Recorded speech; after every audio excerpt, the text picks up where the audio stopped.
Hello बच्चों, आज हम लोग मार्किंग या लेआउट के बारे में पढ़ेंगे कि मार्किंग या लेआउट किसे कहते हैं और मार्किंग या लेआउट क्यों करनी चाहिए, इसके बारे में हम लोग पढ़ेंगे। तो देखिए, जब हमें कोई मकान बनवाना होता है ना, या मकान तैयार करवाना होता है, तो सबसे पहले जो मकान की आकृति होती है वो हम अपने मस्तिष्क में बसा लेते हैं कि हमें किचन कहाँ अंदर रखना है कि बाहर रखना है, हमारा बेडरूम कहाँ बनना है, या बच्चों का जो स्टडी रूम है वो कहाँ बनवाना है, हमें कहाँ से जीने निकालने हैं।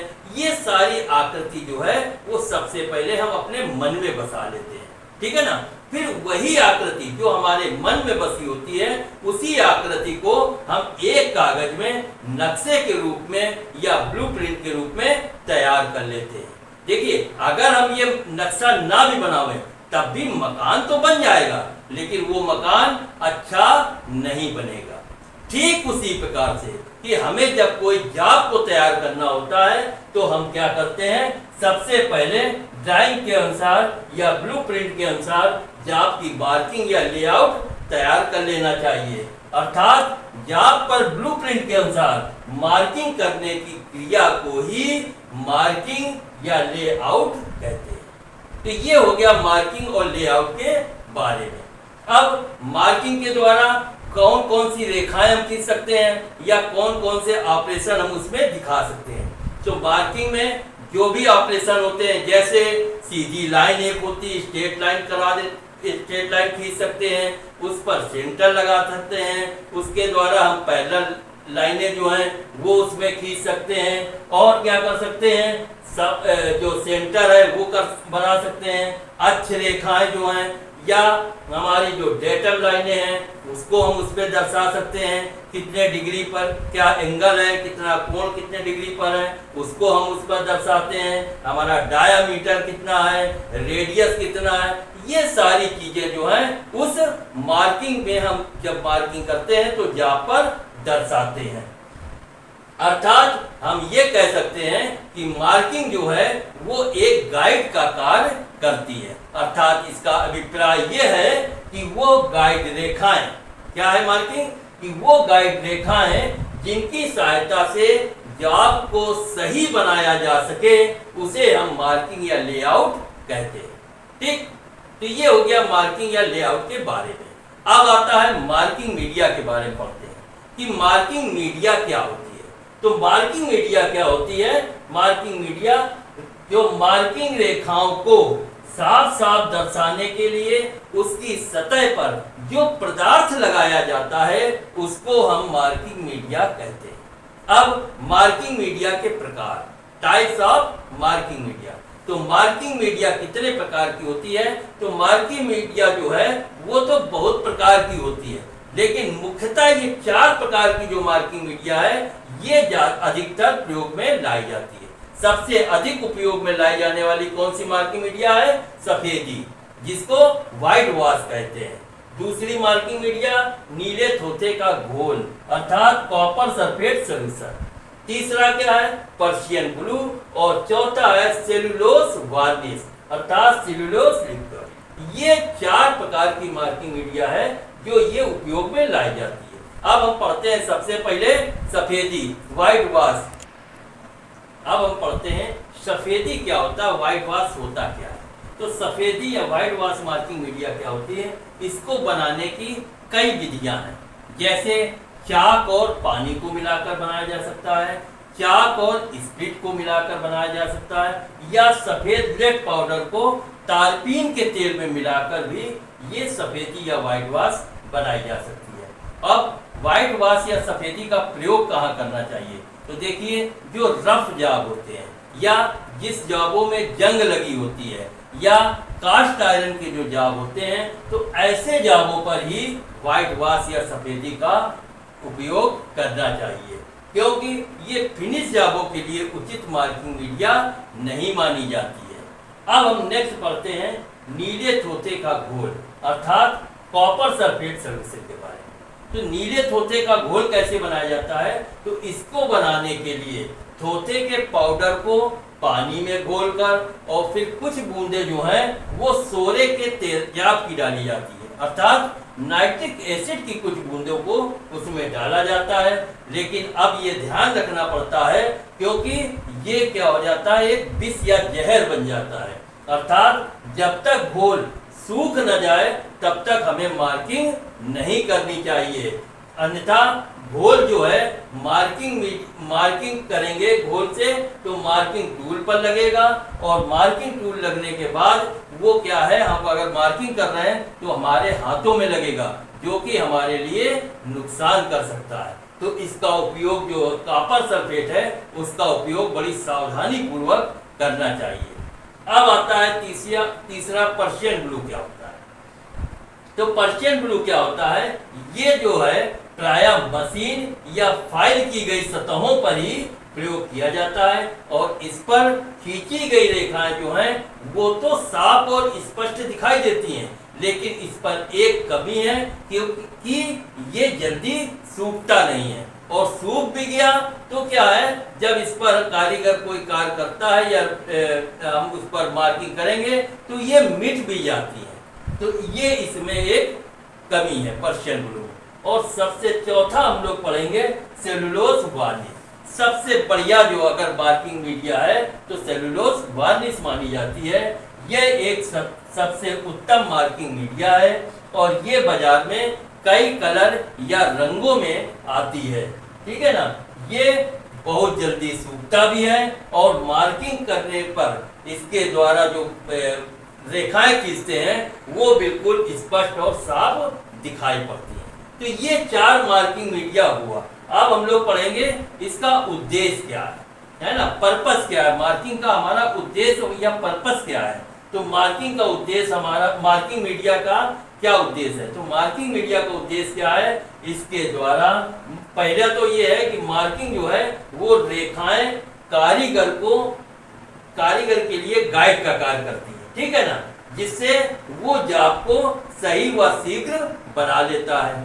दूसरा क्या है, इससे समय की बचत होती है और बार बार कारीगर को जाप को चेक नहीं करना पड़ता है। अगर मार्किंग मीडिया नहीं होगी, गाइड का काम वो नहीं करेगा तो क्या होगा, हमें बार बार जाप को चेक करना पड़ेगा।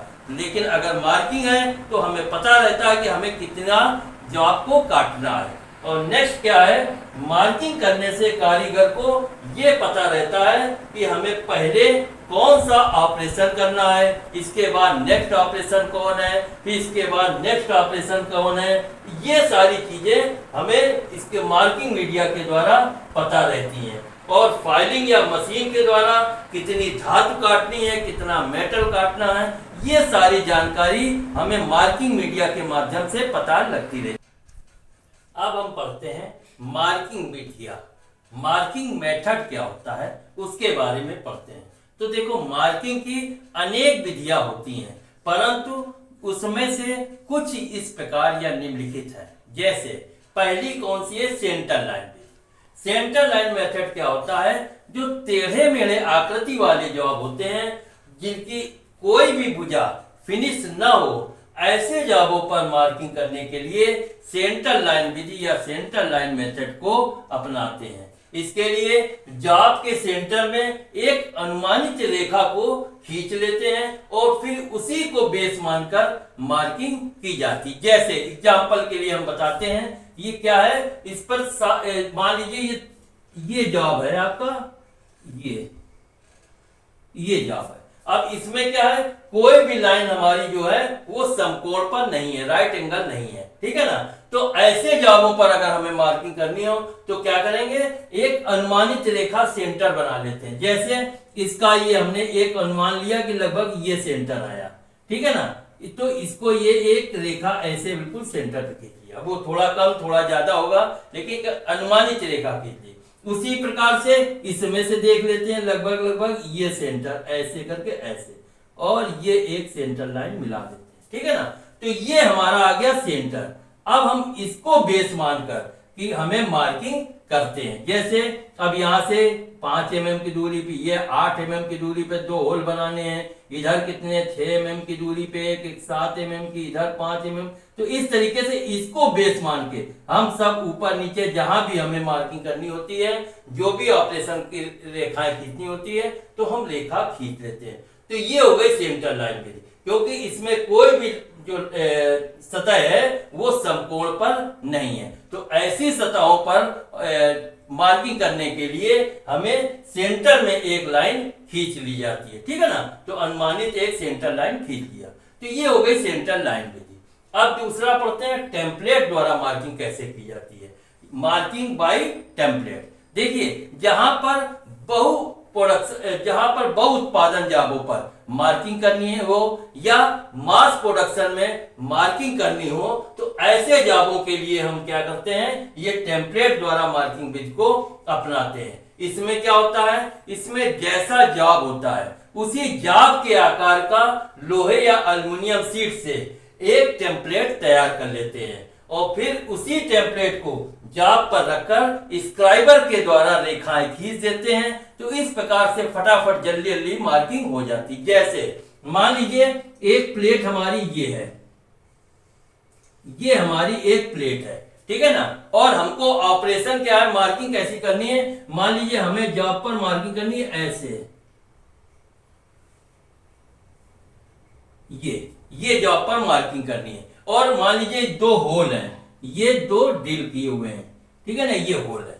तो हमें ऐसे क्या करना होता है, तो देखिए ये हमने टेम्पलेट जो बिल्कुल ऐसे हमको ऑपरेशन, ऐसे हमारा जॉब बनना है, तो ये एक टेम्पलेट हमने ये तैयार कर ली इतनी बड़ी, और फिर इस प्लेट में हमने रख दिया, ठीक है ना। अब हम क्या करेंगे, स्क्राइबर के द्वारा हम ये लाइन ऐसे करके ऐसे ये लाइन हम खींचते रहेंगे। इसके बगल से टेम्पलेट रखा और टेम्पलेट के बगल से ऐसे खींचते चले गए, ठीक है ना। तो ये रेखाएं हो गई। उसके बाद ये 2 होल है, तो हमने टेम्पलेट को तैयार कर लिया, उस पर 2 होल हमने बना लिए हैं। तो क्या किया, स्क्राइबर को रखा और ये ऐसे ऐसे करके ऐसे ऐसे करके ये दोनों होलों की मार्किंग कर ली। तो और फिर बाद में इसको हमने निकाल लिया टेम्पलेट को, और प्लेट में ये मार्किंग हो गई। उसी प्रकार से हमने फिर उसमें ऑपरेशन कर लिया। तो मास प्रोडक्शन के लिए जहां पर मार्किंग करनी होती है, तो वहां टेम्पलेट को किसी जॉब पर रखकर और स्क्राइबर के द्वारा खींचकर उस पर मार्किंग कर लेते हैं, जिससे शीघ्रता से मार्किंग होती रहती है, मास प्रोडक्शन में मार्किंग हो जाती है। तो ये हो गया टेम्पलेट द्वारा मार्किंग। अब तीसरी मार्किंग विधि में क्या आता है, डेटम लाइन विधि, डेटम लाइन मेथड। ये क्या होता है, ऐसे जाब जिनकी 2 संलग्न भुजाओं को और एक सरफेस को हम समकोण पर अच्छी तरह फिनिश कर लेते हैं, और फिर इन 2 भुजाओं में से एक को लंबवत और दूसरे को समानांतर रेखाएं खींच लेते हैं। तो इन्हीं को आधार मानकर मार्किंग की जाती है। जैसे क्या हुआ, मान लीजिए हमारा एक जॉब हमको बनाना है, तो ये हमारा राइट एंगल है, ये हमारा 90 डिग्री और ये 90 डिग्री, और बाकी ये हमारी ऐसे और ये ऐसे, ठीक है ना। तो लेकिन हमारी क्या है, 2 जो भुजाएं हैं वो समकोण पर हैं, ये इसके राइट एंगल बना हुआ है, ठीक है ना। तो इन्हीं दोनों भुजाओं को हम बेस में रखकर मार्किंग करते हैं।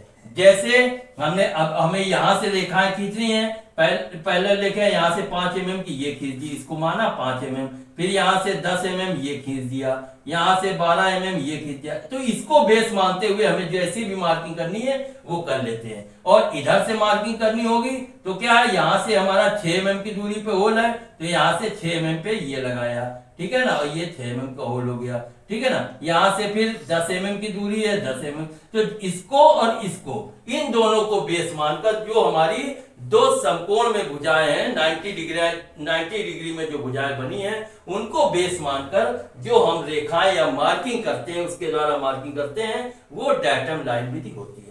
तो ये 3 प्रकार की मार्किंग विधियां हैं। पहली हो गई सेंटर लाइन विधि, दूसरी हो गई टेम्पलेट के द्वारा मार्किंग, और तीसरी हो गई डेटम लाइन विधि।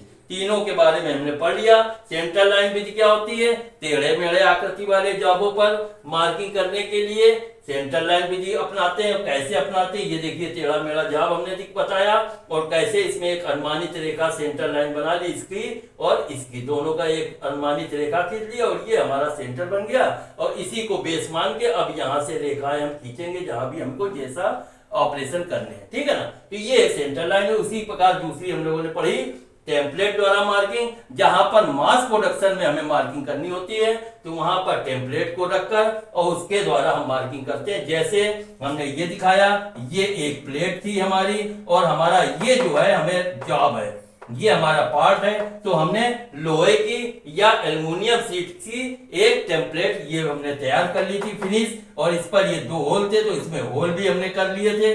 अब इस टेम्पलेट को लाकर इस प्लेट के ऊपर हमने रख दिया और बस स्क्राइबर के द्वारा हमने फटाफट ये कैसे कैसे मार्किंग खींचनी है, ऐसे स्क्राइबर के द्वारा हमने रेखाएं खींच दिया। और फिर ये होल है, ऐसे करके ये होल के लिए ऐसे ऐसे मार्किंग कर दी, स्क्राइबर के द्वारा ये खींच दिया तो हमारा, और फिर इसको टेम्पलेट को हटा दिया, जॉब में हमारी मार्किंग हो गई। तो ये हो गई टेम्पलेट विथ के द्वारा मार्किंग। तीसरा हमने जैसा बताया डाटम लाइन विथ के द्वारा, तो इसमें एक सरफेस को हमने सही कर लिया, राइट एंगल कर लिया। दूसरा हमने ये 2 लाइनें जो हैं, ये 2 सतह हैं, इनको एक लंबी सतह को, दूसरी एक छोटी सतह को, इसको राइट एंगल बना लिया, 90 डिग्री दोनों को एक दूसरे के पैरेलल बना लिया। और फिर इनको और इनको एक लंबवत एक समानांतर, है ना, इनके द्वारा रेखाएं खींच ली गई। जितनी दूरी पे हमें जहां पे मार्किंग करनी है इसको बेस माना और चैनी कैलीपर के द्वारा फटाफट जो भी लाइनें और डिवाइडर के द्वारा होल वगैरह जो भी बनाना इसको बेस मानकर अगर जो मार्किंग की जाती है वो डाटम लाइन विधि कहलाती है। तो ये 3 प्रकार की हमारी मार्किंग विधियां हो गई।